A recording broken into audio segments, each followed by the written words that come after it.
Cuando uno lee los libros que han sido escritos sobre las profecías, invariablemente, sean libros adventistas o no adventistas, se encuentra una exposición sobre la batalla de Armagedón, que se conoce como la última gran batalla de la historia. Sin embargo, al leer muchos libros sobre la interpretación de las profecías, he descubierto que la mayoría de los intérpretes de las profecías, excluyendo a los adventistas, conciben de la batalla de Armagedón como una gran batalla final que se va a pelear en el Medio Oriente, en el Valle de Megido. Y la interpretación básica de esta gran batalla es que van a venir los chinos, los rusos y los árabes a atacar a la nación de Israel. Pero cuando están a punto de destruir a la nación de Israel, esta triple coalición de Rusia, China y los países árabes, Dios va a intervenir para derrotar a estos tres poderes que van a tratar de destruir al pueblo literal de Israel, y de esa manera Dios va a libertar a su pueblo. Ahora, esta interpretación de la batalla de Armagedón no existe en los libros de la Iglesia Adventista, pero es la interpretación común, aceptada y creída por la vasta mayoría de los cristianos del presente, como mencioné, excluyendo a la Iglesia Adventista. Al analizar estos libros no adventistas que hablan sobre esta gran batalla, he descubierto que hay un versículo en el pasaje que habla de la batalla de Armagedón que en estos libros casi nunca se interpreta ni se toca. Y este es el versículo clave para entender la batalla de Armagedón. El pasaje que habla de la batalla de Armagedón lo encontramos en Apocalipsis, el capítulo 16. Y quiero invitarles que vayan allí conmigo, Apocalipsis, el capítulo 16. Y antes de leer el pasaje que menciona la batalla de Armagedón, yo quisiera mencionar que esta batalla es la sexta plaga del libro de Apocalipsis. Ahora vamos a encontrar que las plagas caen sobre la tierra después que se ha cerrado la puerta de la gracia, después que ya no haya más oportunidad de salvación, cuando Dios ya haya cerrado la puerta del arca, por así decirlo. Entonces caen las plagas, y la batalla de Armagedón se describe bajo la sexta plaga, es decir, ya están terminando las plagas cuando se realiza la batalla de Armagedón. Ahora, yo quisiera leer este pasaje y no vamos a interpretar todos los aspectos porque quiero concentrarme en ese versículo que casi siempre se olvida en la mayoría de los libros que se escriben sobre la batalla de Armagedón, y es el versículo más importante. No ha de sorprendernos que el versículo más importante haya sido olvidado por los intérpretes y por los escritores, porque el diablo quiere que ese es el versículo que se entienda menos. Capítulo 16 y el versículo 12, y vamos a leer hasta el versículo 16. Y el sexto ángel derramó su copa sobre el gran río Éufrates, y el agua de él se secó para que fuese preparado el camino de los reyes del oriente. Y vi salir de la boca del dragón y de la boca de la bestia y de la boca del falso profeta 3 espíritus inmundos a manera de ranas, porque son espíritus de demonios que hacen señales para ir a los reyes de la tierra y de todo el mundo, para congregarlos para la batalla de aquel gran día del Dios Todopoderoso. He aquí yo vengo como ladrón. Bienaventurado el que vela y guarda sus vestiduras para que no ande desnudo y vean su vergüenza.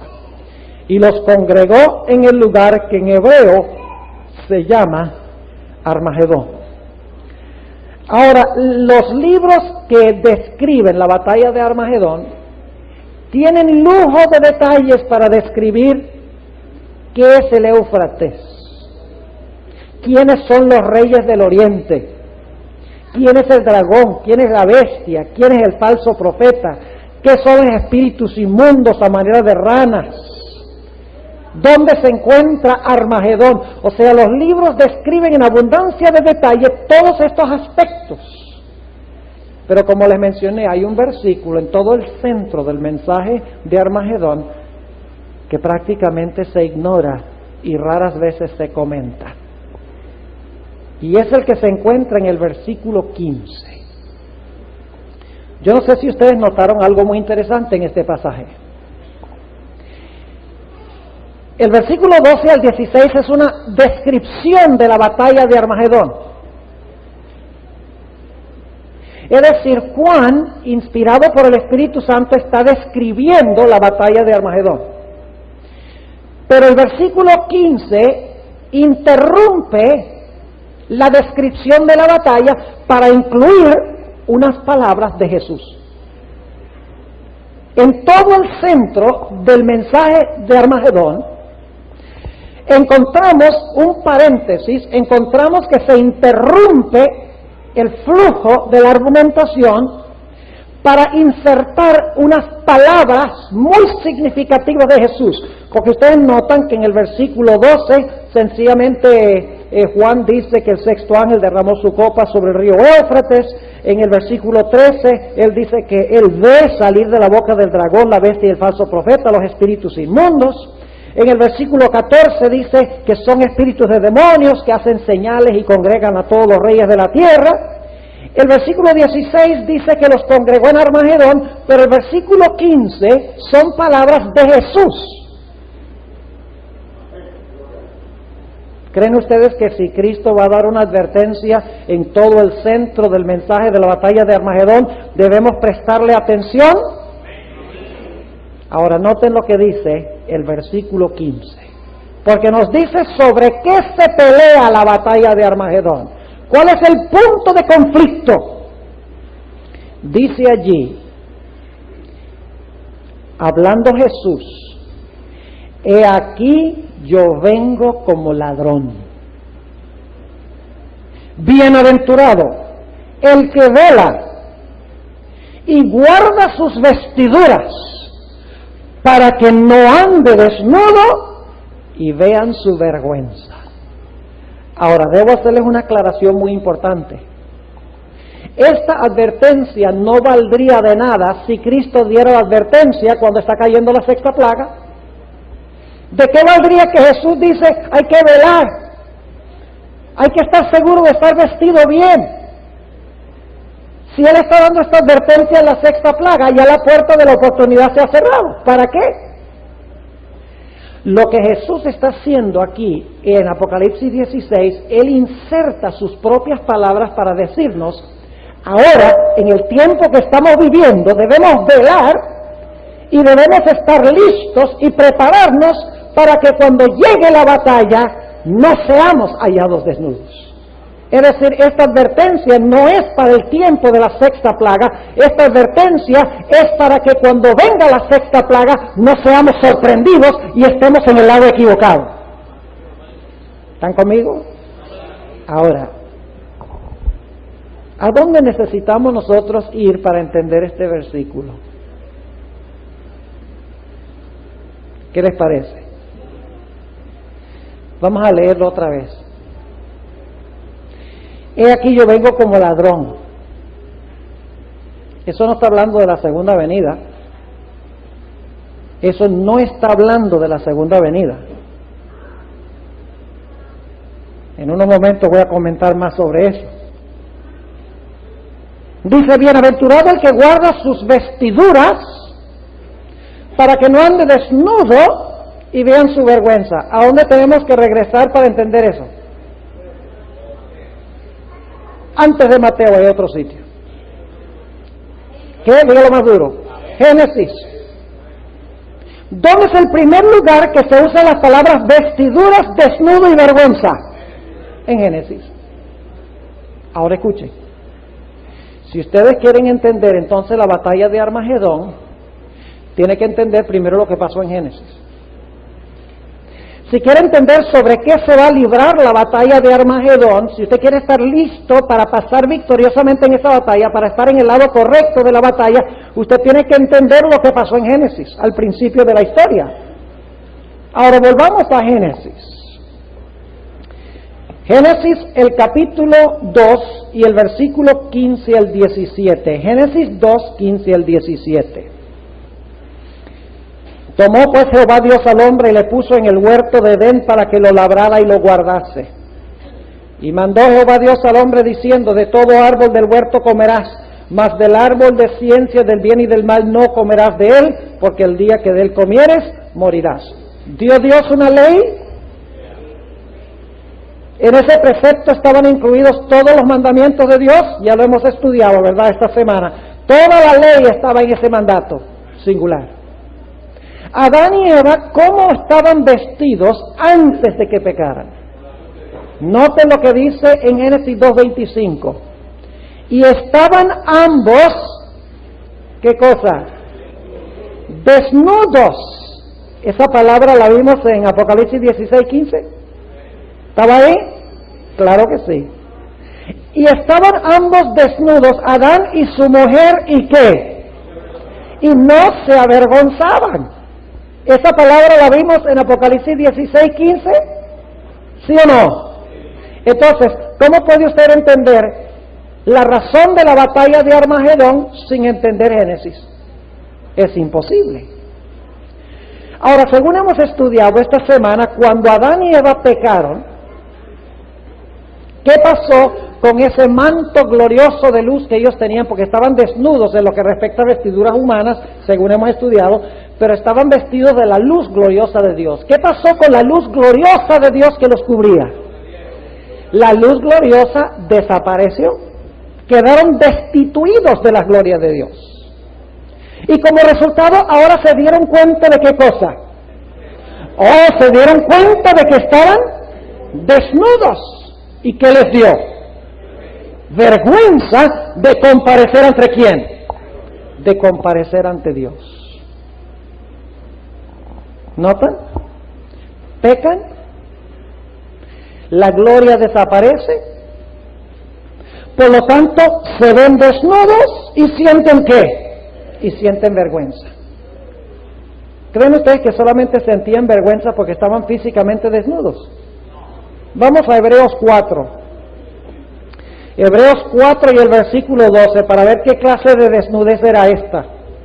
No estaban solo avergonzados porque estaban físicamente desnudos, sino porque su alma estaba desnuda. Habían pecado y tenían que esconder su pecado ahora de Dios.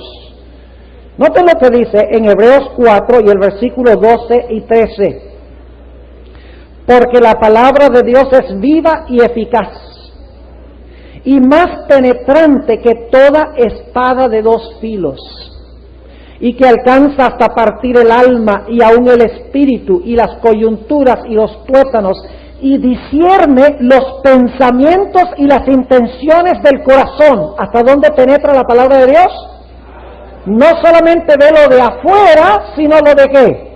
Lo de adentro. Ahora noten el versículo 13. Y no hay cosa creada que no sea manifiesta en su presencia. Antes todas las cosas ¿están qué? Están desnudas y abiertas a los ojos de aquel a quien tenemos que dar cuenta. ¿Qué clase de desnudez era? ¿Solamente era una desnudez de su cuerpo? No, hasta partir el alma, las coyunturas, los tuétanos, los pensamientos y las intenciones del corazón. Esa era la desnudez. Y como estaban desnudos, sentían vergüenza. Ahora, según hemos estudiado, ¿qué hicieron para cubrir su desnudez? ¿Qué hicieron Adán y Eva para cubrir su desnudez? Volvamos a Génesis. Ya los que estuvieron esta semana, que pudieron estar, se dieron cuenta que hicieron Adán y Eva. Noten Génesis 3 y el versículo 7. Y fueron abiertos los ojos de entrambos y conocieron que estaban desnudos. Entonces cosieron hojas de higuera y se hicieron ¿qué cosa? delantales. ¿Cómo trataron de resolver el problema de su desnudez? Con sus propias, ¿qué? Con las obras de sus propias manos. Es decir, trataron de cubrir la vergüenza de su desnudez con una justicia creada por ellos mismos. No por Dios, sino por ellos. Y el contexto indica de que eso era el intento que hicieron ellos de justificarse. Porque cuando Dios viene y le dice al hombre, ¿qué hiciste? El hombre dice, la mujer que tú hiciste. Y cuando Dios viene y habla con la mujer, no, la serpiente que tú hiciste. Las hojas de higuera representan el intento de ellos de justificarse ellos mismos ante Dios. Significa que se estaban cubriendo con su propia justicia. Yo pregunto, ¿podían ellos comparecer a Dios en su propia justicia? No, porque ustedes pueden leer que aún después que se taparon con hojas de higuera, todavía se están escondiendo de Dios porque todavía se sienten desnudos. Entonces la desnudez no era del cuerpo, la desnudez era del alma, porque las hojas de higuera tapaban el cuerpo. ¿Me están entendiendo o no? Ahora ustedes recuerdan lo que dijo Dios, los que estuvieron aquí para el tema del lunes en la noche. Dios le dijo a Satanás, mira, tú le quitaste al hombre dominio, tú le quitaste al hombre la tierra, tú trajiste la maldición y tú vas a multiplicar una raza de gente impía a imagen tuya. Pero yo voy a mandar una simiente al mundo. Y esa simiente que yo voy a mandar al mundo te va a hacer la guerra. Esa simiente nacida de mujer, en el proceso de la guerra, tú vas a herir el calcañar de él. Tú le vas a causar dolor, pero te va a salir caro, porque la simiente de la mujer te va a aplastar la cabeza. ¿Recuerdan? Ahora, ¿qué quiso decir Dios cuando dijo que iba a venir una simiente que le iba a aplastar la cabeza? ¿De qué estaba hablando? Estaba hablando de la venida de Cristo. Para lidiar con Satanás, para vencer a Satanás y para quitarle a Satanás todo lo que Satanás le quitó al hombre, para luego entonces podérselo devolver al hombre nuevamente. Ahora, ¿por qué acto fue que el Señor Jesucristo aplastó la cabeza de Satanás? Con su muerte. Yo pregunto, ¿cómo puedo yo comparecer ante el gran tribunal de Dios sin vergüenza alguna?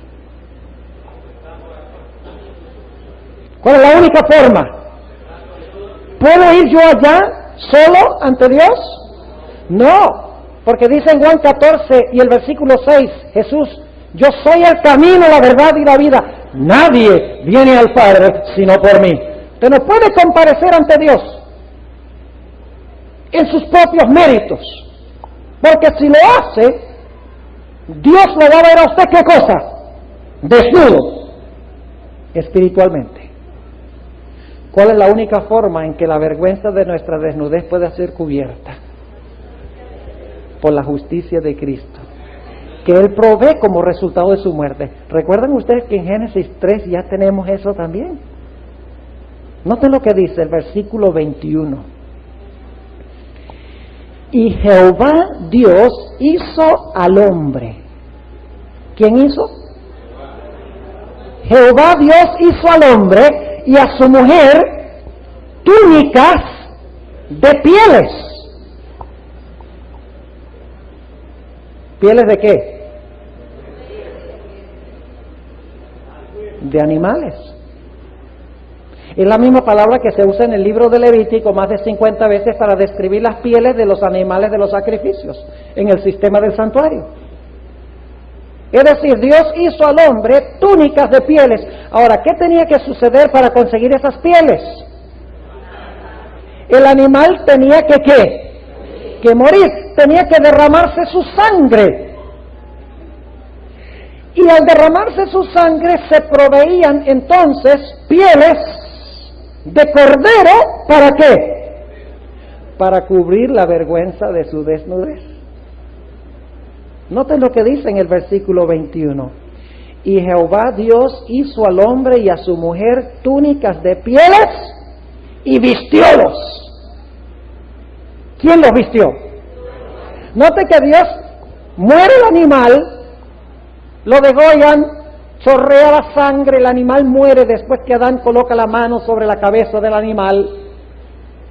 El pecado ha sido transferido al cordero y ahora el cordero muere, y entonces ahora Dios toma Él mismo las pieles de los animales, le quita la piel, y entonces dice que Dios mismo toma las pieles y viste a Adán y Eva.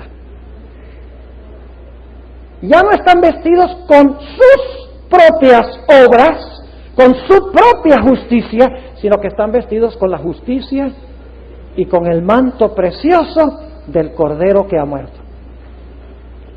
La única forma en que pueden comparecer ante Dios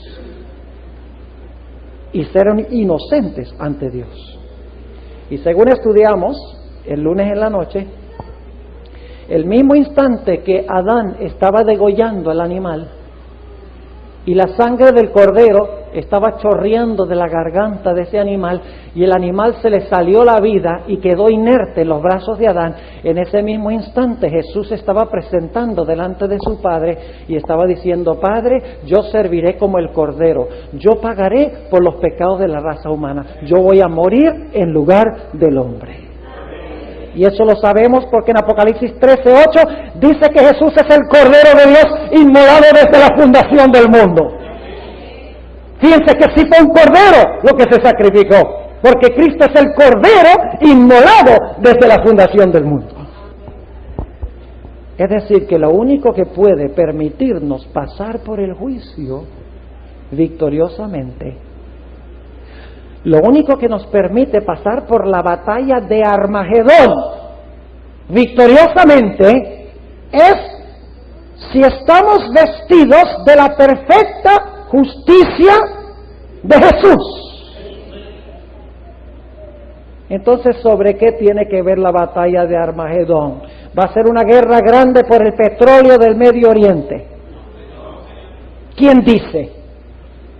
Va a ser una guerra donde los chinos y los rusos y los árabes van a venir a pelear contra Israel porque odian a Israel.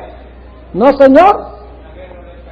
Jesús da esa advertencia en todo el centro del mensaje para decir el asunto que divide los dos grupos es si usted está vestido o si usted está desnudo. Ese es el punto de contención. O usted está vestido o usted está ¿qué? Desnudo. Ahora lo que le voy a decir es posiblemente el punto más importante de todo lo que voy a decir esta noche. Así que si hay alguien durmiendo, despiértese. Ahora, ¿quiénes son los que están en peligro de encontrarse desnudos cuando llegue la batalla de Armagedón? Los budistas y los hindúes y los musulmanes y los ateos. Esos son los que están en peligro de encontrarse desvestidos y se descubra su vergüenza. Le voy a compartir con ustedes algo aterrador ahora. ¿Saben ustedes quiénes están en mayor peligro de encontrarse desnudos, destituidos de la justicia de Cristo cuando venga la batalla de Armagedón? Los cristianos y más particularmente los adventistas. ¿Y cómo así, pastor? La iglesia adventista, la iglesia remanente. Sí, la iglesia adventista es la iglesia remanente. Pero la iglesia adventista está llena de cristianos profesos. Al igual que las demás iglesias, están llenas de cristianos profesos. Y saben ustedes que les voy a comprobar bíblicamente que los que están en peligro de hallarse desnudos cuando venga la sexta plaga son primordialmente los adventistas. Y también los de las demás iglesias, los que profesan ser de Cristo. Pero lo más aterrador es que adventistas estuvieran en ese grupo. Vamos a Apocalipsis 3 para comprobarles esto. Apocalipsis el capítulo 3. Y vamos a leer empezando en el versículo 14. Apocalipsis 3:14. Este es el mensaje del testigo fiel y verdadero. ¿A cuál iglesia?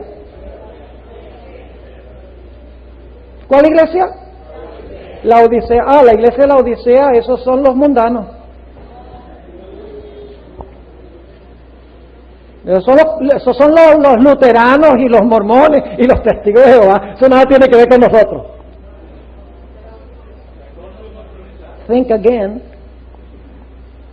La iglesia de la Odisea es la iglesia final. La iglesia adventista remanente. Ahora note lo que dice a partir del versículo 14. Dice: y escribe al ángel de la iglesia en la Odisea. ¿Sabes lo que significa la palabra la Odisea? Significa juzgando al pueblo. Es decir, es la iglesia cuando se está realizando el juicio. He aquí, dice el amén, el testigo fiel y verdadero, el principio de la creación de Dios. Yo conozco tus obras, que ni eres frío ni caliente. Ojalá fueses frío o caliente. Mas porque eres tibio y no frío ni caliente, te vomitaré de mi boca. Y ahora escuchen. Porque tú dices: yo soy rico y estoy enriquecido y no tengo necesidad de ninguna cosa. ¿Qué clase de justificación es esa? ¿Qué clase de justificación es esa? ¿Ustedes recuerdan alguna vez una parábola que se llama la parábola del fariseo y el publicano? Que van al templo a orar. ¿Y qué dice el fariseo? Dice que ora consigo mismo. Y dice: gracias te doy, Señor, porque no soy como los demás hombres. Ayuno 2 veces por semana, diezmo de todo lo que recibo. Soy justo ante Dios. Y había por el otro lado un publicano que decía: Señor, ni siquiera se atrevía a mirar hacia arriba. Dice: Señor, sé propicio de mí, que soy pecador. Jesús dijo que el publicano se fue a su casa justificado y el fariseo también. Sí, el fariseo también, pero con su propia justicia, que ante Dios no vale nada. Decía este fariseo: yo estoy rico y estoy enriquecido y no necesito ninguna cosa. ¿Estaba lleno de su propia justicia? Claro que sí. Y así es la Odisea. ¿Está vestido de qué clase de vestiduras? Si usamos el libro de Génesis. ¿Qué clase? Hoja de higuera. Sigamos leyendo. Versículo 17, porque tú dices: yo soy rico y estoy enriquecido y no tengo necesidad de ninguna cosa. Y no conoces que tú eres un cuitado y miserable y pobre y ciego y, perdón, desnudo. ¿Quién? Los hindúes, los budistas, los musulmanes, los ateos, los agnósticos. ¿Quién? La Odisea. Estás desnudo. Y ahora noten el consejo que da Jesús. Aquí viene el versículo crucial. Yo te amonesto que de mí compres oro afinado en el fuego para que seas hecho rico. Y ahora escuchen esto. Y seas vestido de vestiduras blancas, para que no se descubra la vergüenza de tu desnudez. Yo no sé si ustedes vieron la relación de este versículo con el de Apocalipsis 16:15. ¿Cuál es la iglesia que está en peligro de estar desnudo cuando venga la sexta plaga? La Odisea. Y por eso Jesús le dice a la Odisea, antes de que venga esa plaga, le dice: mira, asegúrate de que me compres oro, asegúrate de que estés vestida con vestiduras blancas, para que cuando venga ese tiempo no se descubra la vergüenza de tu desnudez. Entonces la advertencia en el centro mismo del mensaje de la batalla de Armagedón es para los cristianos. Ahora inmediatamente nos preguntamos, ¿cómo puede ser para cristianos si los cristianos fueron llevados al cielo en el rapto secreto antes de la tribulación? ¿Cabe esa interpretación? Yo pregunto, ¿va a estar la Odisea en la tierra durante la tribulación? Sí, porque si no fuera a estar, ¿de qué valdría que Jesús dijera, vela, yo vengo como ladrón, guarda tus vestiduras para que no se descubra tu vergüenza? ¿Para qué va a decir eso si la iglesia fue raptada secretamente al cielo? ¿Saben ustedes qué quiere Satanás? Él quiere que los cristianos crean que van a ir al cielo en el rapto secreto para que cuando venga la tribulación no estén listos. Por eso inventó la idea del rapto secreto. Porque él quiere que los cristianos piensen, no, la tribulación, eso, las plagas, eso no es para mí. Eso es para los judíos. Y cuando se encuentren en el momento de la sexta plaga, no habrán hecho provisión vistiéndose de la justicia de Jesús. Y Cristo los sorprenderá como ladrón. Hablemos un momentico de ese asunto de como ladrón. A veces nosotros pensamos que eso está hablando de la segunda venida de Cristo. Según la sierva de Dios, no. Y según el contexto de Mateo 24, donde se usa la misma palabra, no se refiere a la segunda venida. Se refiere al momento cuando se cierra la puerta de la gracia. ¿Saben ustedes que la puerta de la oportunidad en este mundo se va a cerrar antes que Cristo venga? Se cierra la puerta, vienen las plagas y luego viene Cristo. Así que si usted no está listo cuando se cierra la puerta, usted no va a estar listo cuando Cristo venga, porque cuando venga la sexta plaga, el Señor lo va a conseguir desnudo. ¿Están conmigo o no? Entonces yo quiero preguntarles, ¿tenemos nosotros un mensaje como cristianos en esta advertencia de Jesús? Claro que sí. Ahora déjenme hablar de este asunto de que Cristo viene como ladrón. Vamos a Mateo 24. Mateo capítulo 24. ¿Vamos bien? ¿Me están siguiendo hasta ahora? Sí, levanta la mano, a ver. Quiero ver cuántos están despiertos aquí. Ok, bien. Mateo 24. Y el versículo 37. Mateo 24 y el versículo 37. Note lo que dice. Mas como los días de Noé, así será la venida del Hijo del Hombre. Y mucha gente dice, esa es la segunda venida. Sí y no. Porque es que la venida de Jesús tiene dos etapas. ¿Cómo que dos etapas? ¿Acaso no dijo que no existe tal cosa como el rapto secreto y luego la venida de Cristo 7 años más tarde? No estoy hablando de rapto secreto. Estoy hablando de que cuando Cristo viene a cerrar la puerta y ya cuando Cristo viene en gloria. Y entre eso hay un periodo que se conoce como el tiempo de angustia de Jacob, por el cual tendrá que pasar el pueblo de Dios sin mediador. Ahora, noten lo que sigue diciendo en el versículo 38. Porque como en los días antes del diluvio, estaban comiendo y bebiendo, casándose y dando en casamiento, hasta el día que Noé entró en el arca. Yo quiero que ustedes noten que aquí va a haber dos puntos de tiempo. Primer punto de tiempo, ¿hasta qué momento? Hasta cuando Noé entró en el arca. ¿Y qué pasó cuando entró en el arca? Se cerró la puerta. Y ahora noten el versículo 39. Y no conocieron hasta que vino el diluvio.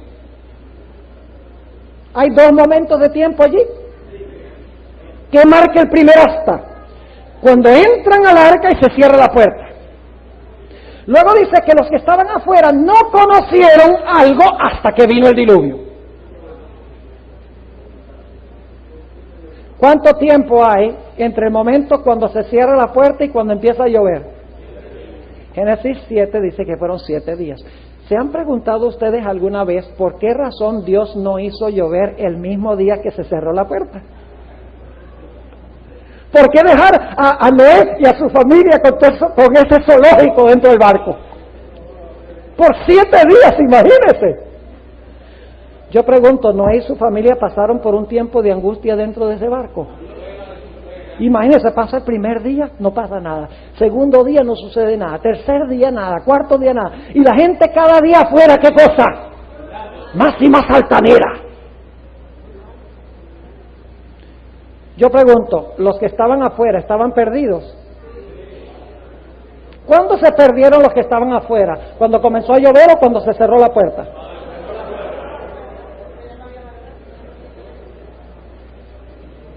¿Podían ellos prepararse hasta el momento cuando empezara a llover? No.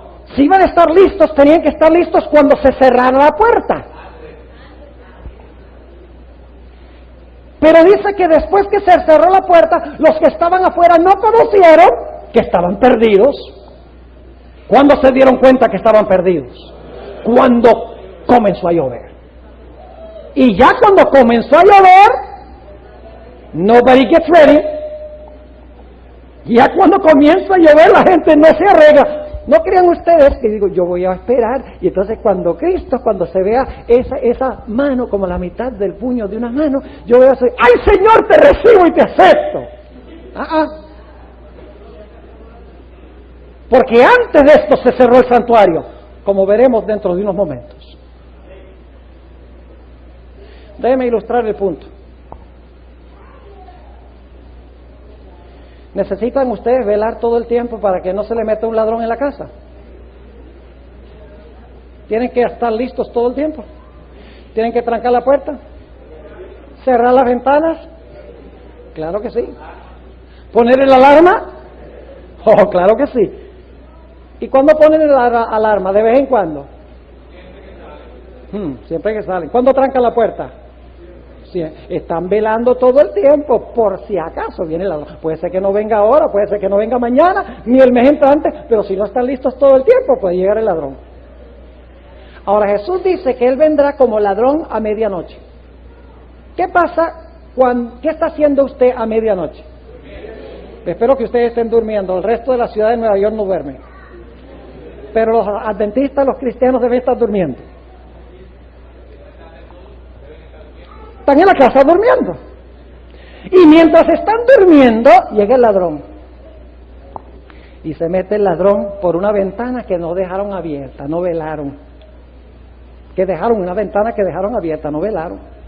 Se mete el ladrón, sube la ventana, entra, se va a la cocina, saca el microondas y se lo da al compañero. Luego entonces va por allá a un cuarto, consigue el VCR. Entonces se lo entrega al compañero y va y busca la cámara de video y viene y se lo entrega. Y entonces viene y busca el televisor. ¡Aleluya! Y también se lo da al compañero por la ventana. Y los que están adentro de la casa, ¿qué pasa? Están durmiendo. No conocieron que vino el ladrón porque no estaban listos. ¿Cuándo se dan cuenta que el ladrón vino? Cuando se despiertan por la mañana, pero ya es demasiado tarde. Así que la venida del ladrón tiene 2 puntos. Uno es cuando el ladrón llega y saquea y se cerró la puerta, y ya es cuando usted se despierta y descubre que el ladrón vino, pero es demasiado tarde. Así es la venida de Jesús. Cuando Él dice, bienaventurado el que vela, yo vengo como ladrón, Él dice, tú tienes que estar ¿qué? Tienes que estar listo todo el tiempo, cubierto con las vestiduras blancas, porque si no, yo puedo venir y tú no vas a conocer hasta que vengan las nubes del cielo que estás perdido.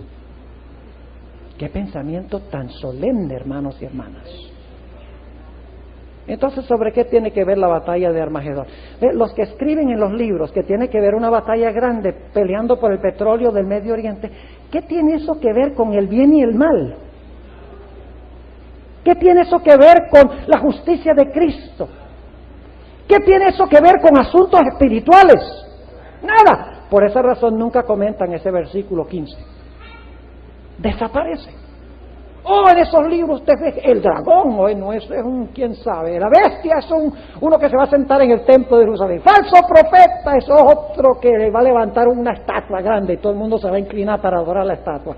O sea, tiene explicación para todo. Los reyes del Oriente, pues tienen que ser los japoneses y los chinos, porque esos están allá en el Oriente. Armagedón, eso es en el Valle de Megido. Aunque la palabra Armagedón, Har significa monte. Así que si es Megido, sería monte de Megido. Y el problema es que Megido no es un valle, no es un monte. Y consiguen todos motivos económicos, motivos políticos, motivos sociales por la batalla. Y pierden de vista el punto central, que es si usted en verdad ha recibido a Cristo o no. Ahora yo quiero invitarles a volver conmigo a Génesis otra vez. Y vamos a analizar la primera batalla de Armagedón. ¿Cuál fue la primera batalla de Armagedón? En la tierra. La primera batalla de Armagedón fue la batalla entre Caín y Abel. Esta es la primera batalla de Armagedón. Si ustedes entienden la historia de Caín y Abel, usted va a entender la batalla final de Armagedón. ¿Saben por qué? Porque en Génesis, Abel representa a los justos, mientras que Caín representa la simiente de Satanás. Y al final, ¿cuántas simientes hay? 2. La mies y las uvas, peces buenos, peces malos, trigo, cizaña. 2 grupos, buenos y malos, vestidos y desnudos. ¿Están conmigo?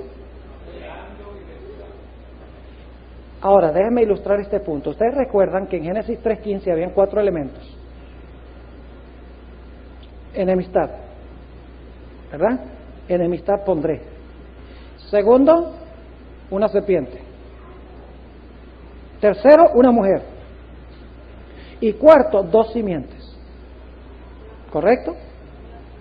La simiente de la mujer y la simiente de la serpiente. 4 cosas: enemistad, una serpiente, una mujer y la simiente de la serpiente y la simiente de la mujer. Ahora yo pregunto, en la historia de Caín y Abel, ¿están esos 4 elementos? Vamos a repasarlo. En la historia de Caín y Abel, ¿hay enemistad? ¿Cómo no? ¿Hay una mujer? ¿Quién es la mujer? Eva. ¿Hay 2 simientes? Caín y Abel. ¿Hay una serpiente? Esa hay que buscarla con más cuidado, porque no aparece en la superficie de la historia. Pero vamos a leer un texto en el Nuevo Testamento que nos dice de quién era simiente Caín. Abel era simiente de la mujer y Caín era simiente de Satanás, de la serpiente. Se lo voy a comprobar. Es decir, la primera ilustración de Génesis 3:15 es la historia de Caín y Abel. Así que si sabemos qué fue lo que causó la batalla entre Caín y Abel, vamos a saber los motivos de la guerra final. Así que sería bueno conocer esta historia, ¿verdad? Ahora, nota lo que dice capítulo 4 y el versículo 1.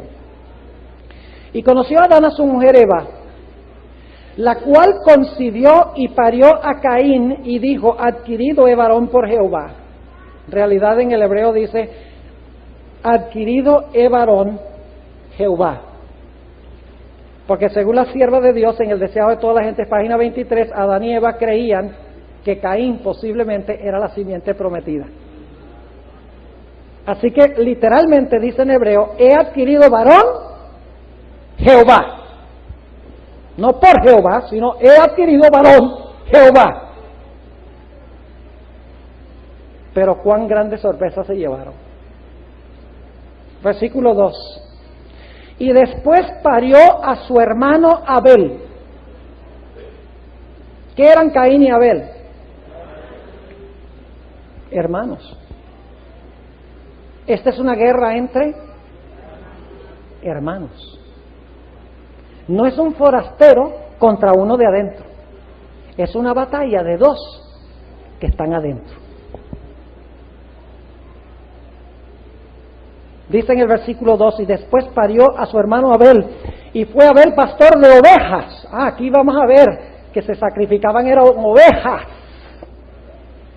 Y fue Abel pastor de ovejas, y Caín fue labrador de la tierra. Yo pregunto, ¿Abel y Caín, ambos eran religiosos? ¿O era Abel religioso y Caín era un ateo? La guerra entre Caín y Abel fue por el petróleo. La guerra entre Caín y Abel era porque Caín era árabe y Abel era judío. ¿Fueron esos los motivos de la guerra? Eran hermanos. Yo pregunto, ¿los dos trajeron una ofrenda? ¿Los dos levantaron un altar? ¿Los dos elevaron una plegaria a Dios? ¿Eran los dos religiosos? Entonces la batalla original es entre dos diferentes clases de personas que profesan servir a Dios. ¿Están conmigo?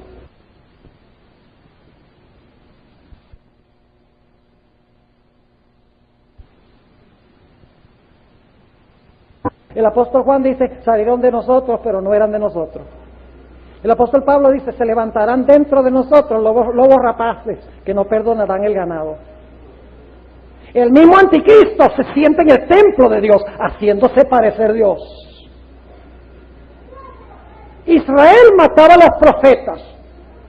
El pueblo de Israel destruyó a Cristo. En la Edad Media, la iglesia destruyó al remanente de Cristo. Claro, en la guerra final nada tiene que ver con los de adentro. ¿Qué les hace a ustedes pensar que a través de toda la historia los peores enemigos del pueblo de Dios son los de adentro, pero al final no? Al final la guerra va a ser los ateos contra los cristianos. Como hemos visto en las últimas 2 noches, la guerra final va a ser entre dos diferentes grupos de cristianos. Unos que viven por las tradiciones humanas y los otros que viven por la palabra de Dios. ¿Caracterizó eso a Caín y Abel? Sigamos leyendo. Versículo 3. Y aconteció andando el tiempo que Caín trajo del fruto de la tierra una ofrenda a Jehová. ¿Qué problema había con eso? ¿Qué problema había con que Caín trajera de la tierra una ofrenda a Jehová? Eso tenía un problema muy grave. Y es que Caín estaba trayendo lo que Dios no había pedido. Ya en Génesis 3, Caín y Abel sabían que Dios exigía un animal. Porque sin derramamiento de sangre no hay remisión de pecado. Ya Caín y Abel lo sabían, que debían traer un animal. Y al sacrificar el animal estaban mostrando que creían en qué cosa. En la venida de Cristo para librarlos de sus pecados. Lo sabían. Y a pesar de eso, Caín, quien es religioso, quien levanta un altar, quien trae una ofrenda, quien profesa servir a Dios, trae los frutos de la tierra a Dios y le dice, mira, aquí te traigo mis frutos. ¿Tiene eso alguna conexión con las hojas de higuera? Sí, porque Caín está trayendo algo que no le sirve a Dios, porque sin derramamiento de sangre no hay remisión. Es más, ¿está desobedeciendo Caín el mandato de Dios? ¿Está adorando a Dios como él quiere en vez de adorar a Dios como Dios mandó? ¿Está ofreciendo un sustituto en lugar de lo que Dios ha mandado? ¿Qué ofrece Abel? Sigue diciendo en el versículo 4, y Abel trajo también de los primogénitos de sus ovejas y de su grosura. Cuando dice de su grosura, significa de su grasa. ¿Qué tiene usted que hacer para traer la grasa del animal? Tiene que matarlo. ¿Exigía Dios a Israel los primogénitos en el sistema de sacrificios? Aquí tenemos una indicación de que el sistema de sacrificios no comenzó con Moisés, sino que comenzó con Dios. Y dicho sea de paso, en la serie de videos que yo tengo un tema sobre la ley moral y la ley ceremonial. Está todo aquí en Génesis. Porque la ley moral la dio Dios antes que Adán y Eva pecaron, pero los sacrificios empezaron después. Lo cual significa que la ley moral existe antes del pecado. Y es la condición para que Adán y Eva puedan quedar en el huerto, y el sistema de sacrificio se origina después del pecado para resolver el problema del pecado. Así que los que dicen, no, la ley del Antiguo Testamento, toda esa ley moral, ceremonial, todo eso es lo mismo. La ley moral es antes del pecado y la ley ceremonial viene para resolver el problema del pecado. Así que Abel trajo también de los primogénitos de sus ovejas y de su grosura. ¿Obedeció Abel a Dios? ¿Adoró a Dios como Dios había mandado? ¿Cuál es la controversia aquí entonces? Dos diferentes clases de personas. Uno adora a Dios como Dios mandó y el otro adora a Dios como Él quiere. Uno obedece a Dios y el otro desobedece. Claro, eso no tiene nada que ver con el libro de Apocalipsis. ¿Qué distingue al pueblo de Dios en los últimos días? Aquí el dragón se airó contra la mujer. Se fue a hacer guerra contra el remanente de la simiente de ella, los cuales guardan los mandamientos de Dios. Y luego dice que también adoran al que creó el cielo, la tierra, el mar y las fuentes de las aguas. El mensaje del primer ángel. Entonces, si eso distingue al pueblo de Dios, obedecen los mandamientos de Dios y adoran a Dios como Dios ha mandado, ¿qué debe distinguir al resto de los cristianos que también traen una ofrenda, profesan adorar a Dios? Deben destacarse porque son ¿qué? Porque adoran a Dios a su manera y porque desobedecen los mandamientos de Dios. Y al hacer eso están rechazando a Cristo. ¿Está claro? Sí, porque ¿qué dice el mundo cristiano? Dios dice, mira, la señal de que yo soy el creador y ustedes son mis criaturas, y la razón por la cual ustedes deben adorarme es porque yo soy el creador. ¿Es así o no es así? Dios dice, mire, lo que me distingue a mí de ustedes es que yo soy el creador y ustedes son criaturas. Para que ustedes no olviden eso, yo les voy a dar un día cada semana, que es el sábado, para que ustedes vengan a adorarme en ese día. Y me lo dediquen todo completo a mí. Y eso va a mostrar que ustedes creen que yo soy el creador y ustedes son criaturas. ¿Qué dicen los adventistas? Dicen, bueno, si Dios dice que debo traer el sábado como el día de adoración, ¿qué traigo? El sábado. Pero ¿qué dice la mayoría del mundo cristiano? Dice, no, yo no tengo que traerle el sábado a Dios. Yo le traigo el domingo. Es el mismo principio. Porque no le están trayendo a Dios lo que Dios mandó, sino que le están trayendo a Dios lo que ellos quieren. ¿Está claro? La misma controversia al comienzo. Y como mencioné anoche, el árbol al principio llega a ser la prueba del día al final. Es interesante que en el huerto del Edén estaba el árbol y el sábado. El árbol en el Edén es la prueba y al final es el sábado. En el Edén Dios dice, todos los árboles del huerto comerás, este es mío, no me lo toques, no comas de él, no es tuyo. Al final Dios dice, 6 días trabajarás y harás toda tu obra, son tuyos, 7º mío, no lo uses. Y algunos dicen, ¿usted cree que en realidad Dios va a dividir a la raza humana por si guardan el sábado o no? Y yo le digo, ¿qué creen ustedes? ¿Que Dios dividió a Adán y Eva de si comían del árbol o no? Así que si Dios pudo probar a los primeros padres con un árbol, ¿por qué al final no los puede probar con un día? ¿Está claro? Ahora volvamos aquí a Génesis 4. Versículo 4, y Abel trajo también de los primogénitos de sus ovejas y de su grosura, y miró Jehová con agrado a Abel y a su ofrenda. ¿Qué clase de ofrenda acepta Dios? Díganme ustedes, ¿qué clase de ofrenda acepta Dios?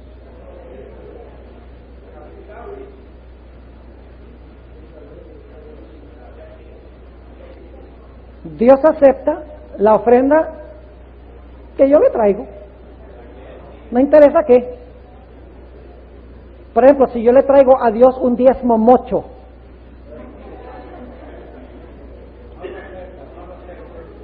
un diezmo cojo, le traigo a Dios. Sí, porque en los días de Malaquías estaban trayendo animales cojos y ciegos. Sí, decía, ay, tengo que darle uno de cada 10 al Señor. Dice, vamos a escoger el cieguito que no puedo vender en el mercado. Dándole las obras a Dios. Si esa es la clase de diezmo y ofrenda que está dando usted, ¿en qué se distingue usted de los que guardan el domingo? ¿Ah? De repente hay un silencio sepulcral en este lugar. ¿Sí? Y lo que Él exige y pide. Ah, pero pastor, no me alcanza el dinero. Diezme primero. Y siempre le alcanza. Lo que pasa es que pagamos todos los biles primero y entonces no alcanza. Ustedes conocen ese texto que dice, buscad primeramente las añadiduras y luego el reino de Dios os será añadido.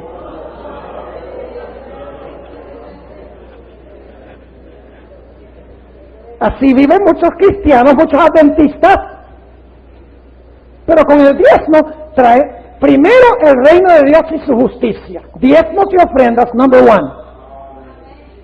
Y después si alcanza, pagamos las cuentas. Y alcanza y sobra si probamos a Dios. Y si no probamos a Dios, estamos mostrando una falta de fe. Nota lo que dice en 1 Samuel 15 y el versículo 22. 1 Samuel 15, 22, sobre este asunto de traer lo que Dios ha mandado. ¿Por qué Dios aceptó la ofrenda de Abel y no la de Caín? Note lo que dice 1 Samuel 15, 22. El contexto de esto es cuando Saúl ofrece la ofrenda, cuando Samuel le dijo que esperara hasta que él llegara para ofrecer la ofrenda.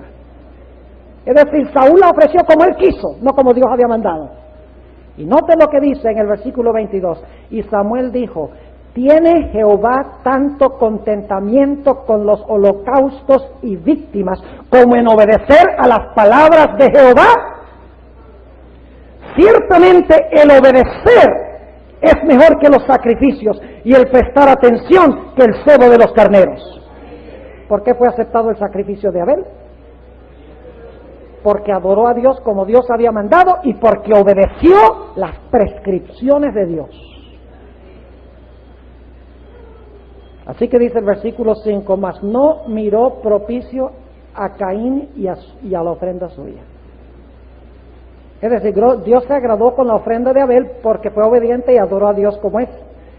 Dice que no se agradó de Caín porque Caín desobedeció a Dios y adoró a Dios como él quiso.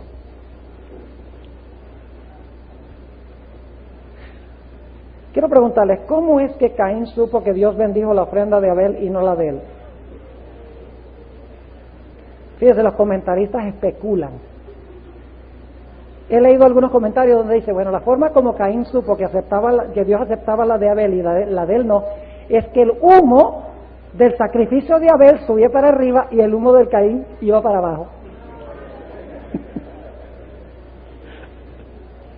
Pero no tenemos que recurrir a eso, porque en el Antiguo Testamento siempre que Dios aceptaba una ofrenda llovía fuego del cielo sobre la ofrenda. Lean en Levítico 9, cuando se estableció el sistema de sacrificios del santuario en el desierto, dice que se colocaron los animales sobre el altar, Dios llovió fuego. Cuando se estableció el templo de Salomón, según de Crónicas 7:1, dice que nuevamente se colocaron las ofrendas, Dios llovió fuego. En los días de Elías, llovió fuego, indicando que Dios aceptó el sacrificio. Es decir, sobre el sacrificio de Abel llovió fuego, mientras que el sacrificio de Caín, nada de fuego. ¿Y cómo reacciona Caín? Versículo 5, última parte. Y ensañóse Caín en gran manera, y decayó su semblante. Caín fue lleno de ¿qué? ¿Qué significa? Se ensañó. ¿Sabe qué? En el hebreo las palabras son muy descriptivas, no son abstractas. Literalmente en el hebreo dice aquí, en inglés, it burned for Cain. Tal vez lo más cerca sería, como dicen los puertorriqueños, se enfogonó, que tiene que ver con fuego, se ardió, se llenó de furia. En Apocalipsis yo pregunto, ¿hay un grupo que se va a llenar de furia contra el pueblo de Dios? Y el pueblo de Dios obedece y adora a Dios como Dios mandó, según Apocalipsis. Yo pregunto, ¿el conflicto final va a ser igual que el conflicto original? Eso va a ser sobre petróleo. No, va a tener que ver con cómo usted está vestido. Si usted en verdad aceptara a Jesús y lo manifiesta en la obediencia y la adoración, como Él ha mandado. O si usted está desnudo, que significa que se va con el mundo y desobedece a Dios y pisotea su santo día de reposo practicando falsa adoración. El sello de Dios y la marca de la bestia.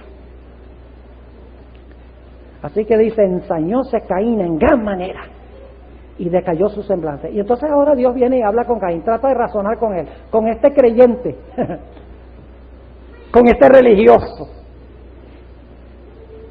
Dice entonces, Jehová dijo a Caín, ¿por qué te has ensañado y por qué se ha inmutado tu rostro? ¿Por qué estás enojado? Si bien hicieres, ¿qué había hecho Caín entonces? Traer lo que Dios no ha mandado es hacer el mal, aun cuando uno lo traiga con buenas intenciones.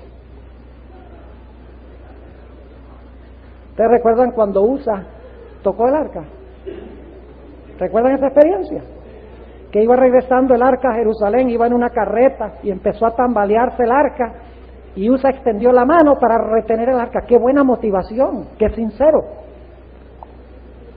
Pero desobedeció a Dios y cayó muerto en el acto. Y algunos dicen, ¡ay, qué injusto de Dios! Mire, si no se hubiera muerto Usa, de pronto todo el mundo está tocando el arca santa de Dios. Cuando Dios dice algo, Él habla en serio. Él pone las pautas, no nosotros. Así que le dice, ¿por qué te has ensañado y por qué se ha inmutado tu rostro? Si bien hicieres, ¿no serás ensalzado? Y si no hicieres bien, el pecado está a la puerta. Ahora, vamos a interrumpir la lectura aquí y regresemos a 1 de Juan. Ya el tiempo se fue, fíjense. ¿Qué les parece? ¿Terminamos ahora y mañana en la mañana terminamos? Bueno, vamos a continuar un poquito más. Noten lo que dice 1 de Juan 3. Y vamos a empezar leyendo en el versículo 1. Escuchen bien, en 1 de Juan 3 tenemos nosotros la idea de las dos simientes. Caín y Abel y las dos simientes al final. La única diferencia entre Caín y Abel y los que van a vivir en el mundo al final es que Caín y Abel eran dos personas al principio de la historia de la raza humana, mientras que al final se han proliferado todos en dos grupos. Es decir, se ha universalizado el conflicto de Caín y Abel. 1 de Juan 3:1, noten la idea de las dos simientes. Dice, mirad cuál amor nos ha dado el Padre que seamos llamados hijos de Dios. ¿Cuál es el primer grupo? Los hijos de Dios. Dicho sea de paso, ¿han leído ustedes en Génesis 6 donde habla de los hijos de Dios y las hijas de los hombres? Ahí están las dos simientes antes del diluvio. No vamos a entrar a eso ahora. Ese es otro tema completo. Mirad cuál amor nos ha dado el Padre, que seamos llamados hijos de Dios. Por esto el mundo no nos conoce. ¿Cuál simiente es esa? Esa es la otra. Porque no le conoce a Él. Muy amados, ahora somos hijos de Dios y aún no se ha manifestado lo que hemos de ser, pero sabemos que cuando Él apareciere seremos semejantes a Él porque le veremos como Él es. Y cualquiera que tiene esta esperanza en Él se purifica como Él también es limpio. ¿Qué hace la simiente verdadera sabiendo que Cristo va a venir pronto y lo veremos a Él como Él es? Dice que se purifica como Él también es limpio. Versículo 4. Cualquiera que hace pecado traspasa también la ley, pues el pecado es transgresión de la ley. Y sabéis que Él apareció para quitar nuestros pecados y no hay pecado en Él. Cualquiera que permanece en Él no peca. Cualquiera que peca no le ha visto ni le ha conocido. Hijitos, no se engañe ninguno. El que hace justicia es justo, como Él también es justo. El que hace pecado es del diablo. ¿Cuántas simientes? 2. ¿Cómo mira la ley la simiente de Dios? ¿Cómo ve la simiente de Dios la ley? Cualquiera que permanece en Él no peca, dice aquí, no transgrede la ley porque el pecado es transgresión de la ley. ¿Tiene algo que ver la ley con la simiente de Dios? Claro que sí, pero noten el otro lado, versículo 8, el que hace pecado es del diablo. Y ya ha definido el pecado como transgresión de la ley. ¿Qué distingue a los dos grupos entonces? La simiente de Dios guarda la ley y la simiente de Satanás la quebranta. El que hace pecado es del diablo, porque el diablo peca desde el principio. Para esto apareció el Hijo de Dios, para deshacer las obras del diablo. Cualquiera que es nacido de Dios no hace pecado, porque su simiente está en él y no puede pecar porque es nacido de Dios. En esto son manifiestos los hijos de Dios y los hijos del diablo. ¿Cuántas simientes? 2. Cualquiera que no hace justicia y que no ama a su hermano no es de Dios. Porque este es el mensaje que habéis oído desde el principio, que nos amemos unos a otros. Y ahora va a ilustrar las dos simientes. Escuchen qué ejemplo del Antiguo Testamento va a usar para ilustrar lo que acaba de describir. Los que quebrantan la ley y los que la guardan. Versículo 12. No como Caín. ¿De quién era simiente Caín? Ese era el que no permanecía en él, el que quebrantaba la ley, ¿verdad? Según el contexto. No como Caín, que era del maligno. ¿Quién es el maligno? Satanás. ¿De quién era Caín? De Satanás. Y mató a su hermano. ¿Y por qué causa le mató? Porque tenía todo el petróleo del Medio Oriente. ¿Qué interpretación tan insípida? Dice, porque sus obras eran malas y las de su hermano justas. ¿Tiene algo que ver el conflicto final con las obras buenas y malas? ¿Con obedecer o desobedecer la ley de Dios? Clarito. Ahora volvamos otra vez a Génesis 4. Versículo 6. Entonces Jehová dijo a Caín, ¿por qué te has ensañado y por qué se ha inmutado tu rostro? Si bien hicieres, no serás ensalzado, y si no hicieres bien, el pecado está a la puerta. Con todo esto, a ti será su deseo. Es decir, el pecado tiene el deseo de entrar a controlarte.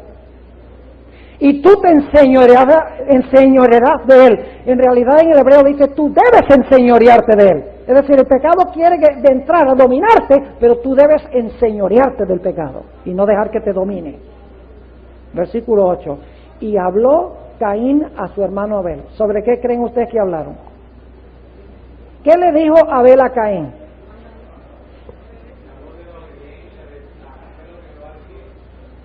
Exactamente correcto. Lean Patriarcas y Profetas, donde la hermana White comenta esta historia. Ella dice que Abel trató de razonar con Caín. Le dijo, mira Caín, Dios nos ha dicho que nosotros debemos ofrecer un animal, como Él ha mandado. Si tú eres obediente a Dios y tú lo adoras como Él te ha mandado, Él te va a bendecir a ti también. No seas desobediente. ¿Y qué pasó cuando Abel procuró darle el estudio bíblico sobre la adoración y la obediencia a la ley de Dios? Lo mismo que va a pasar al fin con los que prediquen la ley y la adoración. Sí, Señor. Dice en el versículo 8, y habló Caín a su hermano Abel, y aconteció que estando ellos en el campo, Caín se levantó contra su hermano Abel y lo mató. Ira religiosa, ¿verdad? No tenía que ver con motivos políticos, ni con motivos sociales, ni con motivos económicos, tenía que ver con adoración y obediencia. Y ahora dice que viene Jehová a Caín y le dice, ¿dónde está Abel tu hermano? Y él respondió, no sé, ¿soy yo guarda de mi hermano? Y ahora escuchen el versículo 10. Y él le dijo, ¿qué has hecho? La voz de la sangre de tu hermano clama a mí desde la tierra. ¿Qué estaba haciendo la sangre de Abel? Clamando. ¿La sangre clama? Aquí tenemos a la hermana Samada. Le dicen el vampiro del laboratorio. Ha sacado quién sabe cuántos miles de litros de sangre de la gente. ¿Usted ha oído alguna vez hablar sangre? Ahora, usted ha oído a la gente chillar cuando les mete la aguja. ¿Pero ha oído que la sangre hable? No, pero aquí dice que la sangre de Abel habla. ¿Qué quiere decir eso que la sangre de Abel, tu hermano, clama desde la tierra? Yo pregunto si había hecho una gran injusticia. Si había hecho una injusticia enorme, ¿sí o no? Sí, porque el malo mató al bueno. ¿Qué justicia hay en eso? El que adoraba falsamente y desobedecía a Dios, mata al que obedece a Dios y adora como Dios ha mandado. ¿Qué justicia hay en eso? La sangre de Abel clama para que se le haga ¿qué? Justicia.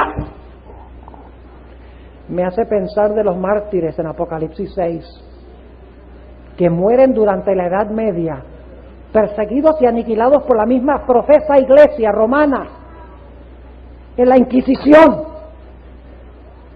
Y dice allí que los mártires claman a Dios debajo del altar, que es el altar del sacrificio donde se echaba la sangre de los animales. Por eso la sangre clama desde la tierra. Y están clamando, Señor, ¿hasta cuándo no juzgas y vengas de esta sangre de los que la derraman en la tierra? ¿Y saben lo que dice Dios? Dios le dice, calma, calma. Aquí tienen sus vestiduras blancas. Y esperen, reposen un tiempo, quédense en el sepulcro, muertos, reposen un tiempo, hasta que se complete el número de los mártires, que son los mártires de los últimos días. Y entonces dice, a los dos los voy a recompensar. ¿Va a responder algún día Dios el clamor de la sangre de Abel? Sí, Señor. ¿Va a responder Dios al clamor de la sangre de todos los mártires? Incluyendo los mártires de los últimos días durante el tiempo de angustia previo, porque después que se cierre la puerta de la gracia no habrá mártires, solo antes, porque en Apocalipsis 20 dice que vio a los que habían sido degollados por no adorar a la bestia ni su imagen, ni por recibir la señal. Es decir, hay personas que van a morir por no adorar la bestia, su imagen y recibir la señal durante el tiempo de angustia previo que llama el espíritu de profecía. Yo pregunto, ¿Dios va a responder el clamor de su pueblo? Claro que sí. Y luego, el último punto. ¿Qué colocó Dios sobre Caín? Una marca, que se conoce como la marca de Caín. ¿Qué van a tener en los últimos días los que quieren matar al pueblo de Dios? ¿Van a tener una marca? ¿La marca de qué? La marca de la bestia. Y algunos dirán, bueno, no hay ninguna conexión, porque ahí dice que Dios colocó la marca sobre Caín para que nadie lo matara, para preservar su vida. ¿Saben que eso es exactamente la razón de la marca de la bestia? Si usted recibe la marca de la bestia, ellos dicen, tú vas a poder comprar y vender, no te vas a morir de hambre. Si tú recibes la marca de la bestia, no vas a ser muerto. Te vamos a preservar la vida. Es decir, la marca de la bestia es una marca falsa que le pone la bestia comparable a la marca que Dios le puso a Caín para preservar la vida. Pero usted tiene que escoger si quiere vivir un poco ahora y morir eternamente, o morir ahora y vivir eternamente. ¿Qué le parece? Mejor poder comprar y vender ahora, porque ¿cómo voy a vivir sin arroz y gandules? Mejor ahora, aunque tenga que ceder un poco y no observar el día de reposo de Dios. Imagínense, ¿cómo voy a vivir si no tengo comida?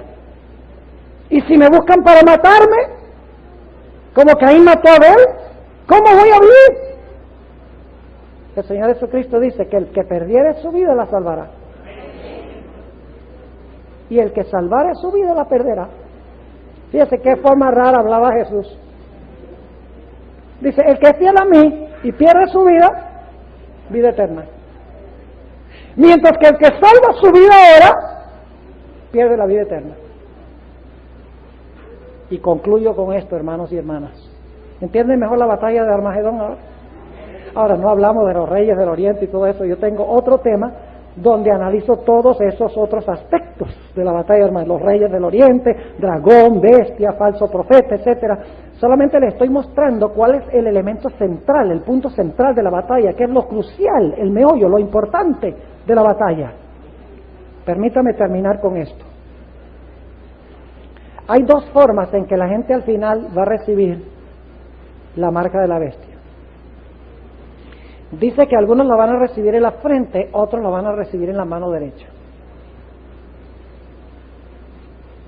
¿Por qué algunos lo reciben en la frente y otros en la mano derecha? La frente es donde está, ¿qué cosa? La mente. Yo pregunto, ¿va a haber personas que en su mente están persuadidas y convencidas de que la bestia tiene razón? Que se han entregado con alma y cuerpo a la bestia y creen que la bestia es el poder de Dios. Claro que sí. Es decir, la bestia los ha engañado a pensar que es un instrumento de Dios. Pero lo triste es que la sierva de Dios dice que habrá otra clase de gente, mayormente adventistas. Y aquí volvemos a lo que empezamos, encontrarse desnudo, los laodicenses. ¿Saben que los que se van a encontrar desnudos son los que se vuelven fríos después que Cristo los vomita de la boca?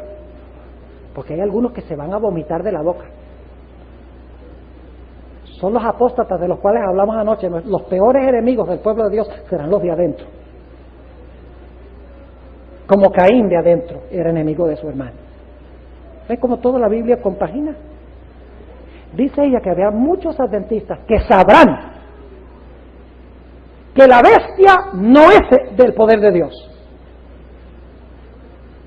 Pero por temor a no comprar y vender, y por temor a perder su vida, para que puedan trabajar, porque la mano derecha significa trabajar, con eso trabajamos, según la Biblia, para poder trabajar, para poder sobrevivir, van a recibir la marca de la bestia, aun cuando en su mente no están convencidos de que la bestia es de Dios. Pecado de conveniencia, más bien que de convicción. ¿Sabe usted que en el huerto de Edén hubo esas dos clases de pecado? Adán y Eva. ¿Cómo pecó Eva? ¿Cómo pecó Eva? ¿Ella sabía que era el diablo? ¿Ella sabía que el diablo le estaba mintiendo? Claro que no. ¿Qué hizo el diablo? Se poseyó de su mente, que ella se la dio y el diablo la engañó. Ella estaba convencida de que estaba hablando la verdad. Pero ¿cómo pecó Adán? ¿Sabía Adán que Eva había cometido un error terrible? ¿Sabía que se había equivocado? Sí, pero no podía soportar la idea de vivir sin su querida Eva.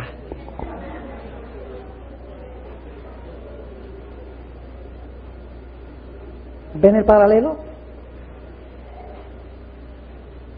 Al final habrán personas que dirán, yo no puedo vivir sin comer. Mi vida es demasiado preciosa, que me maten, olvídese de eso. Y por conveniencia van a recibir la marca de la bestia. Y la mayoría de esos serán ex-adventistas, porque saben que lo que están haciendo es mal y lo van a hacer de todas maneras. Ahora, hermanos y hermanas, ¿cómo podemos nosotros prepararnos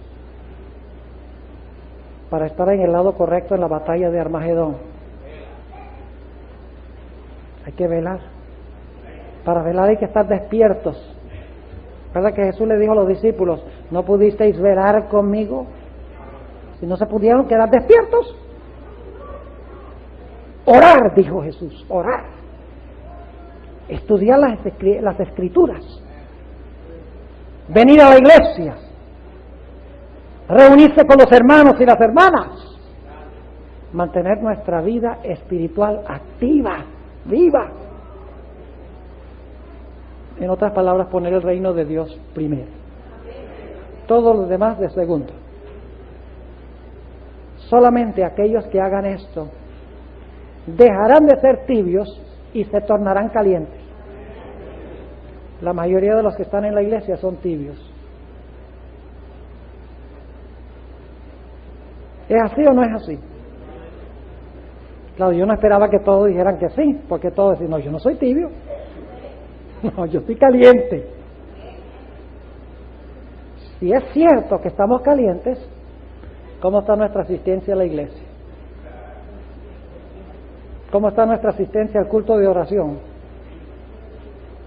¿Cómo está nuestro diezmo? ¿Cómo está nuestra observancia del sábado? ¿Qué estamos haciendo con el cuerpo que Dios nos dio? ¿Cuánta obra misionera estamos haciendo? Jesús dijo: por sus palabras los conoceréis. Jesús dijo: por sus frutos los conoceréis.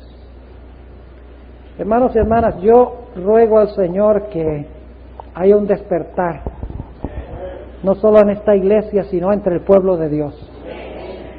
Que nos deleitemos en nuestra vida espiritual primero, que sea lo más importante de nuestra vida. Y quiero decir que si hay alguien aquí que no ha entregado su vida a Jesús, de verdad, porque la Biblia dice que el que dice estar en Él y no guarda sus mandamientos es mentiroso. Si hay alguien que no ha entregado su vida completa y totalmente a Jesús, que tome esa decisión esta noche en su corazón, de aceptar todo lo que Jesús dice, no solo a Jesús como Salvador, sino como Señor. No solo recibir perdón, sino poder para vencer y para obedecer la santa ley de Dios. ¿Desean ustedes esta noche hacer una entrega al Señor Jesucristo y estar del lado de Él? Gloria a Dios. Oremos. Padre Celestial, te damos gracias porque has hablado a través de tu palabra esta noche. Reconocemos, Señor, que estamos en un letargo espiritual y necesitamos despertar. Señor, te ruego que despiertes a tu pueblo, a esta iglesia, a los que vienen de otras iglesias, Señor. Reaviva en nosotros la llama del celo misionero y del amor para con Jesús. No queremos ser hallados desnudos en el momento cuando caiga la sexta plaga. Queremos estar vestidos con la perfecta justicia imputada e impartida de Jesús. Te ruego, Señor, en forma especial que bendigas a las visitas que están con nosotros, los que no son miembros de tu iglesia remanente. Posiblemente esta noche han escuchado muchas cosas nuevas. Yo ruego que a través de tu Santo Espíritu guíes esta flecha de la verdad y que la metas profundamente en sus corazones y que puedan decidir caminar con tu pueblo que guarda tus mandamientos y adora a Jesús en el día que Él ha mandado. Te rogamos, Señor, ahora que nos acompañes en el resto de las horas santas de tu sábado. Te damos gracias por escucharnos y por respondernos en el nombre de Jesús. Amén. El pasaje que habla de la batalla de Armagedón lo encontramos en Apocalipsis, el capítulo 16. Y quiero invitarles que vayan allí conmigo, Apocalipsis, el capítulo 16. Y antes de leer el pasaje que menciona la batalla de Armagedón, yo quisiera mencionar que esta batalla es la sexta plaga del libro de Apocalipsis. Ahora vamos a encontrar que las plagas caen sobre la tierra después que se ha cerrado la puerta de la gracia, después que ya no haya más oportunidad de salvación, cuando Dios ya haya cerrado la puerta del arca, por así decirlo, entonces caen las plagas. Y la batalla de Armagedón se describe bajo la sexta plaga, es decir, ya están terminando las plagas cuando se realiza la batalla de Armagedón. Ahora yo quisiera leer este pasaje y no vamos a interpretar todos los aspectos porque quiero concentrarme en ese versículo que casi siempre se olvida en la mayoría de los libros que se escriben sobre la batalla de Armagedón, y es el versículo más importante. No ha de sorprendernos que el versículo más importante haya sido olvidado por los intérpretes y por los escritores, porque el diablo quiere que ese es el versículo que se entienda menos. Capítulo 16 y el versículo 12, y vamos a leer hasta el versículo 16. Y el sexto ángel derramó su copa sobre el gran río Éufrates, y el agua de él se secó para que fuese preparado el camino de los reyes del oriente. Y vi salir de la boca del dragón y de la boca de la bestia y de la boca del falso profeta 3 espíritus inmundos a manera de ranas, porque son espíritus de demonios que hacen señales para ir a los reyes de la tierra y de todo el mundo para congregarlos para la batalla de aquel gran día del Dios Todopoderoso. He aquí yo vengo como ladrón. Bienaventurado el que vela y guarda sus vestiduras para que no ande desnudo y vean su vergüenza. Y los congregó en el lugar que en hebreo se llama Armagedón. Ahora, los libros que describen la batalla de Armagedón tienen lujo de detalles para describir qué es el Éufrates, quiénes son los reyes del oriente, quién es el dragón, quién es la bestia, quién es el falso profeta, qué son los espíritus inmundos a manera de ranas, dónde se encuentra Armagedón. O sea, los libros describen en abundancia de detalle todos estos aspectos. Pero como les mencioné, hay un versículo en todo el centro del mensaje de Armagedón que prácticamente se ignora y raras veces se comenta. Y es el que se encuentra en el versículo 15. Yo no sé si ustedes notaron algo muy interesante en este pasaje. El versículo 12 al 16 es una descripción de la batalla de Armagedón. Es decir, Juan, inspirado por el Espíritu Santo, está describiendo la batalla de Armagedón. Pero el versículo 15 interrumpe la descripción de la batalla para incluir unas palabras de Jesús. En todo el centro del mensaje de Armagedón encontramos un paréntesis, encontramos que se interrumpe el flujo de la argumentación para insertar unas palabras muy significativas de Jesús, porque ustedes notan que en el versículo 12 sencillamente Juan dice que el sexto ángel derramó su copa sobre el río Éufrates. En el versículo 13 él dice que él ve salir de la boca del dragón, la bestia y el falso profeta, los espíritus inmundos. En el versículo 14 dice que son espíritus de demonios que hacen señales y congregan a todos los reyes de la tierra. El versículo 16 dice que los congregó en Armagedón, pero el versículo 15 son palabras de Jesús. ¿Creen ustedes que si Cristo va a dar una advertencia en todo el centro del mensaje de la batalla de Armagedón, debemos prestarle atención? Ahora noten lo que dice el versículo 15, porque nos dice sobre qué se pelea la batalla de Armagedón. ¿Cuál es el punto de conflicto? Dice allí,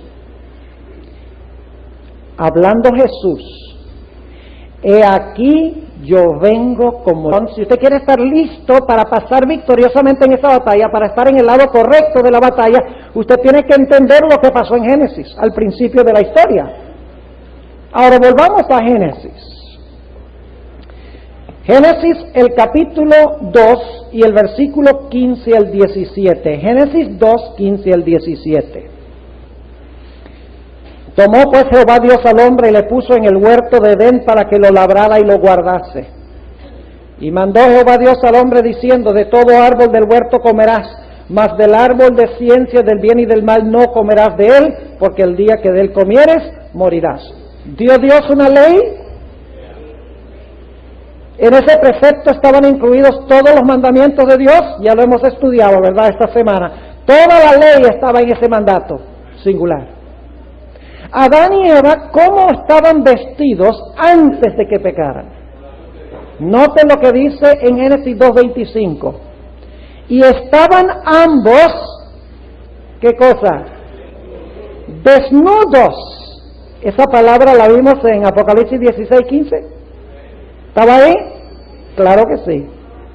Y estaban ambos desnudos, Adán y su mujer, ¿y qué? Y no se avergonzaban. Esa palabra la vimos en Apocalipsis 16:15, ¿sí o no? Entonces, ¿cómo puede usted entender la razón de la batalla de Armagedón sin entender Génesis? Es imposible. Ahora, según hemos estudiado esta semana, cuando Adán y Eva pecaron, ¿qué pasó con ese manto glorioso de luz que ellos tenían? Porque estaban desnudos en lo que respecta a vestiduras humanas, según hemos estudiado, pero estaban vestidos de la luz gloriosa de Dios. ¿Qué pasó con la luz gloriosa de Dios que los cubría? La luz gloriosa desapareció. Quedaron destituidos de la gloria de Dios. Y como resultado, ahora se dieron cuenta de qué cosa. Oh, se dieron cuenta de que estaban desnudos. ¿Y qué les dio? Vergüenza de comparecer ante quién. De comparecer ante Dios. ¿Notan? Pecan. La gloria desaparece. Porque cuando uno lee los libros que han sido escritos sobre las profecías, invariablemente, sean libros adventistas o no adventistas, se encuentra una exposición sobre la batalla de Armagedón, que se conoce como la última gran batalla de la historia. Sin embargo, al leer muchos libros sobre la interpretación de las profecías, he descubierto que la mayoría de los intérpretes de las profecías, excluyendo a los adventistas, conciben de la batalla de Armagedón como una gran batalla final que se va a pelear en el Medio Oriente, en el Valle de Megido. Y la interpretación básica de esta gran batalla es que van a venir los chinos, los rusos y los árabes a atacar a la nación de Israel. Pero cuando están a punto de destruir a la nación de Israel, esta triple coalición de Rusia, China y los países árabes, Dios va a intervenir para derrotar a estos tres poderes que van a tratar de destruir al pueblo literal de Israel, y de esa manera Dios va a libertar a su pueblo. Ahora, esta interpretación de la batalla de Armagedón no existe en los libros de la Iglesia Adventista, pero es la interpretación común, aceptada y creída por la vasta mayoría de los cristianos del presente, como mencioné, excluyendo a la Iglesia Adventista. Al analizar estos libros no adventistas que hablan sobre esta gran batalla, he descubierto que hay un versículo en el pasaje que habla de la batalla de Armagedón que en estos libros casi nunca se interpreta ni se toca. Y este es el versículo clave para entender la batalla de Armagedón. Ladrón. Bienaventurado el que vela y guarda sus vestiduras para que no ande desnudo y vean su vergüenza. Ahora, debo hacerles una aclaración muy importante. Esta advertencia no valdría de nada si Cristo diera la advertencia cuando está cayendo la sexta plaga. ¿De qué valdría que Jesús dice, hay que velar, hay que estar seguro de estar vestido bien? Si Él está dando esta advertencia en la sexta plaga, ya la puerta de la oportunidad se ha cerrado. ¿Para qué? Lo que Jesús está haciendo aquí en Apocalipsis 16, Él inserta sus propias palabras para decirnos, ahora, en el tiempo que estamos viviendo, debemos velar y debemos estar listos y prepararnos para que cuando llegue la batalla no seamos hallados desnudos. Es decir, esta advertencia no es para el tiempo de la sexta plaga, esta advertencia es para que cuando venga la sexta plaga no seamos sorprendidos y estemos en el lado equivocado. ¿Están conmigo? Ahora, ¿a dónde necesitamos nosotros ir para entender este versículo? ¿Qué les parece? Vamos a leerlo otra vez. He aquí yo vengo como ladrón. Eso no está hablando de la segunda venida. Eso no está hablando de la segunda venida. En unos momentos voy a comentar más sobre eso. Dice, bienaventurado el que guarda sus vestiduras para que no ande desnudo y vean su vergüenza. ¿A dónde tenemos que regresar para entender eso? Antes de Mateo hay otro sitio. ¿Qué? Dígalo más duro. Génesis. ¿Dónde es el primer lugar que se usan las palabras vestiduras, desnudo y vergüenza? En Génesis. Ahora escuchen. Si ustedes quieren entender entonces la batalla de Armagedón, tienen que entender primero lo que pasó en Génesis. Si quieren entender sobre qué se va a librar la batalla de Armagedón,